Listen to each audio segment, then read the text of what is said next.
Assalamualaikum warahmatullahi wabarakatuh. Perkenalkan, nama saya Nindita Syarani dengan NIM 25061101597. Saya dari kelas Agribisnis C. Halo semuanya. Pada kesempatan kali ini, saya akan mempresentasikan materi mengenai involusi pertanian dan kemiskinan pedesaan. Topik ini sangat relevan, terutama di negara berkembang seperti Indonesia, di mana sektor pertanian masih menjadi sumber utama mata pencaharian masyarakat desa. Baiklah, kita akan lanjut ke bagian latar belakang, di mana pertanian merupakan sektor utama di pedesaan.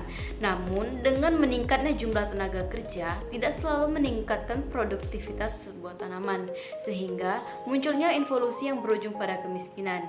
Contohnya nih, pada suatu lahan sawah yang kecil, itu dikerjakan oleh banyak anggota keluarga, tetapi hasil panennya tetap sama.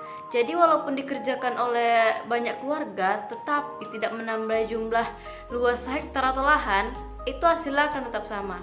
Nah, oleh karena itu, tujuan dari pembahasan ini adalah untuk memahami konsep, penyebab, dampak, serta solusi dari masalah ini. Nah, dengan mempelajari materi ini juga membantu kita memahami kondisi petani dan melatih analisis sosial ekonomi kita. Kita jadi tahu nih mengapa petani tetap hidup miskin meskipun sudah bekerja tiap hari. Slide selanjutnya adalah pengertian involusi. Involusi pertanian adalah kondisi ketika terjadi penambahan tenaga kerja dalam suatu lahan pertanian yang sempit, tetapi tidak meningkatkan hasil tenaga kerja. Artinya, orang banyak bekerja di lahan yang sempit tersebut, namun hasil atau pendapatan atau panen yang mereka dapatkan itu tetap, bahkan bisa menurun.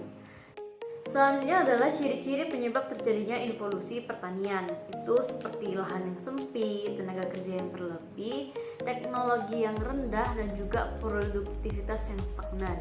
Contohnya nih, sebuah keluarga memiliki lahan warisan, kemudian lahan tersebut dibagikan ke anak-anak mereka, sehingga lahan kecil tersebut menjadi semakin kecil dan sulit untuk berkembang.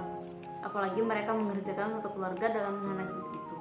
Biasanya penyebabnya ini terdiri dari faktor internal dan juga faktor eksternal, di mana faktor internal atau dari dalam rumah tangga atau dalam usaha tani ini seperti keterbatasan lahan, modal yang rendah, memiliki teknologi sederhana, kualitas sumber daya manusia yang rendah, serta pola usaha tradisional atau kurangnya inovasi.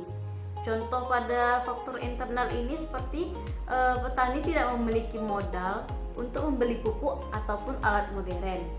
Selanjutnya adalah faktor eksternal, itu dari luar petani atau lingkungan sistem, di mana tekanan penduduk yang tinggi, distribusi lahan yang tidak merata, akses pasar terbatas, kebijakan petani yang kurang berpihak, serta terbatasnya akses kredit atau penyuluhan. Contohnya nih, hasil panen ini ditentukan oleh tengkulak dan juga akses pasar yang jauh. Slide selanjutnya adalah dampak utama dari involusi pertanian. Yang pertama itu adalah stagnasi produktivitas, di mana hasil pertenaga kerja ini tidak mengalami peningkatan, dan juga munculnya pengangguran terselubung, yaitu banyak tenaga kerja yang terlibat, tetapi semuanya itu benar-benar dibutuhkan. Akibatnya juga pendapatan petani menjadi lebih rendah dan memicu kemiskinan pedesaan. Kondisi ini nih juga memperlebar ketimpangan sosial antara petani kecil dan pemilik lahan yang besar. Dan juga tekanan terhadap lahan itu semakin tinggi karena digunakan secara intensif tanpa peningkatan teknologi yang memadai.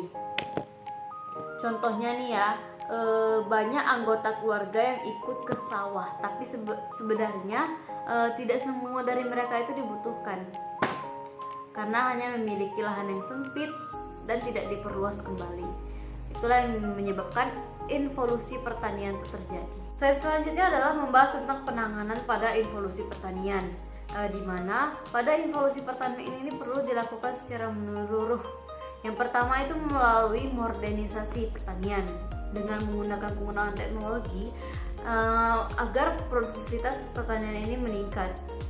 Yang kedua itu adalah diversifikasi usaha, yaitu petani itu tidak hanya bergantung kepada lahan mereka doang, kepada pertanian mereka doang, tetapi mereka tuh juga memiliki usaha sampingan seperti peternakan atau perdagangan, bisa dalam bentuk usaha maupun jasa.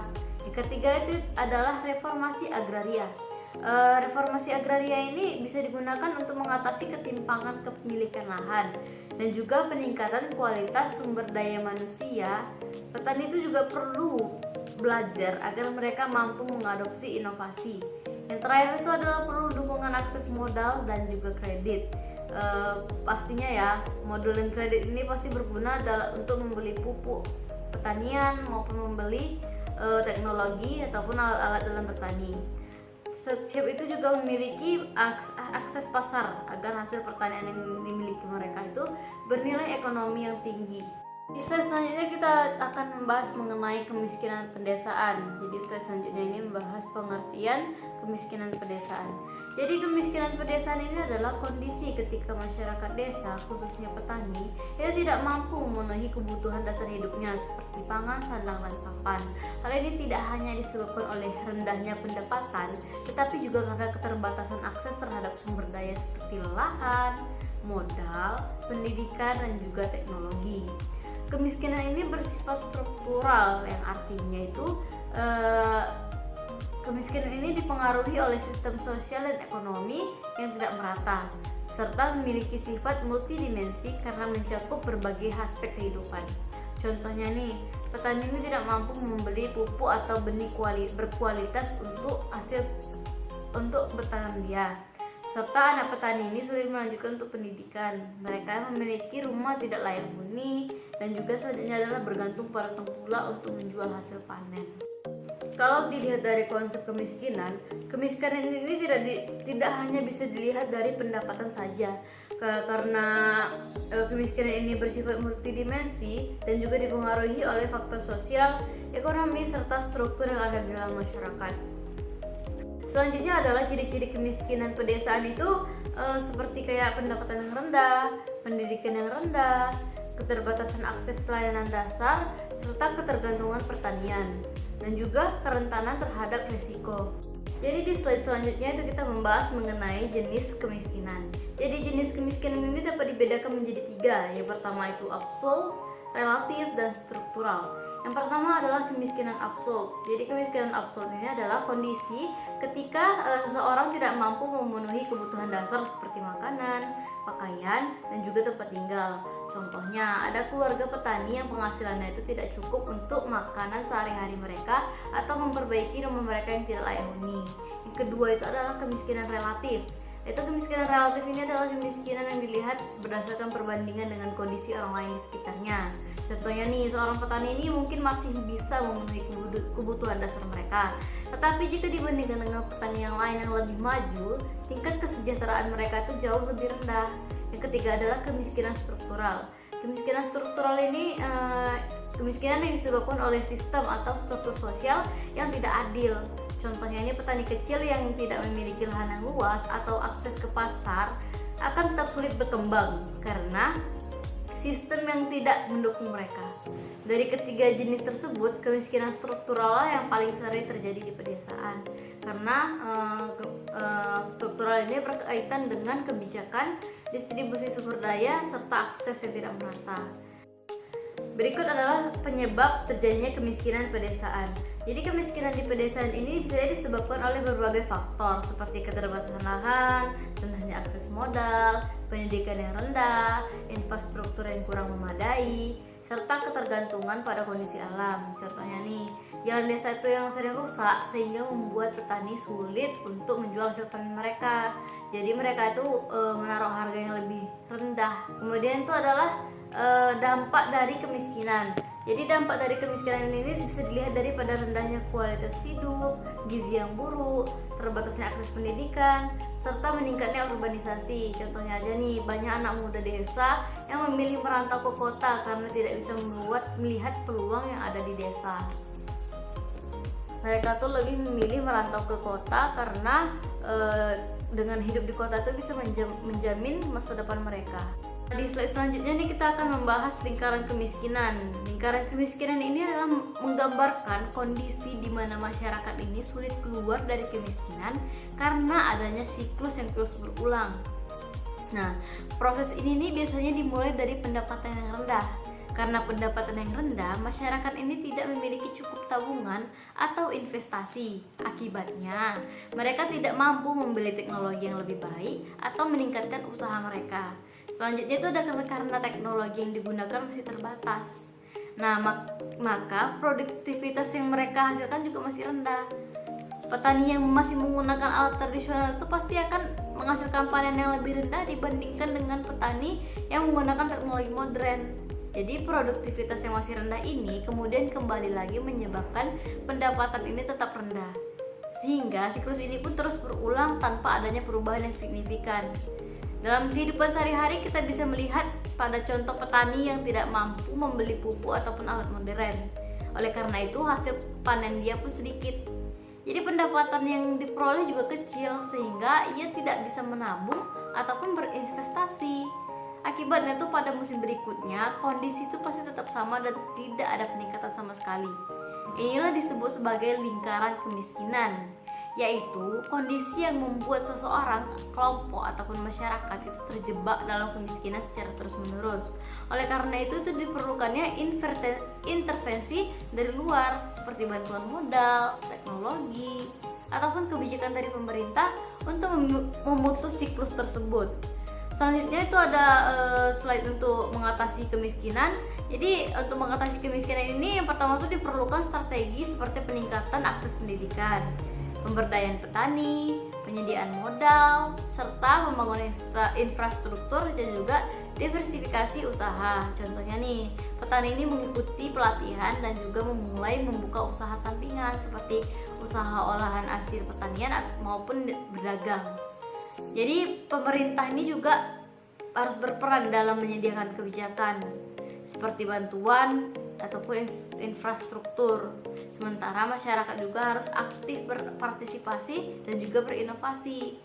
Contohnya ini pemerintah memberikan bantuan pupuk subsidi. Nah, para petani ini membentuk kelompok tani untuk meningkatkan kerjasama agar produktivitas dan efisiensi pertanian mereka itu meningkat.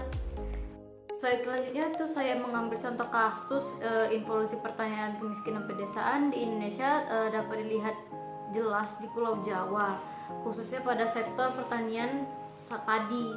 Nah, Pulau Jawa ini kan memiliki tingkat kepadatan penduduk yang sangat tinggi. Hal ini juga menyebabkan lahan pertanian menjadi semakin sempit karena dibagi-bagi secara turun-menurun. Akibatnya, banyak para petani hanya memiliki lahan kecil yang tidak cukup untuk meningkatkan produksi secara signifikan. Dan juga jumlah tenaga kerja di sektor pertanian itu juga berlebih. Banyak anggota keluarga ikut bekerja di sawah, tetapi tidak semua benar-benar dibutuhkan dalam lahan tersebut. Kondisi ini menunjukkan adanya pengangguran yang terselubung, di mana tenaga kerja banyak, tetapi produktivitas tidak meningkat. Selanjutnya itu adalah petani kecil yang umumnya memiliki pendapatan yang rendah dan produktivitas yang stagnan. Hal ini disebabkan oleh keterbatasan modal, teknologi yang masih sederhana, serta akses yang masih terbatas terhadap sumber daya.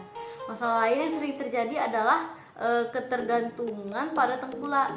Nah, karena petani ini tidak memiliki akses langsung ke pasar, mereka terpaksa menjual hasil panennya itu kepada tengkulak dengan harga yang lebih rendah.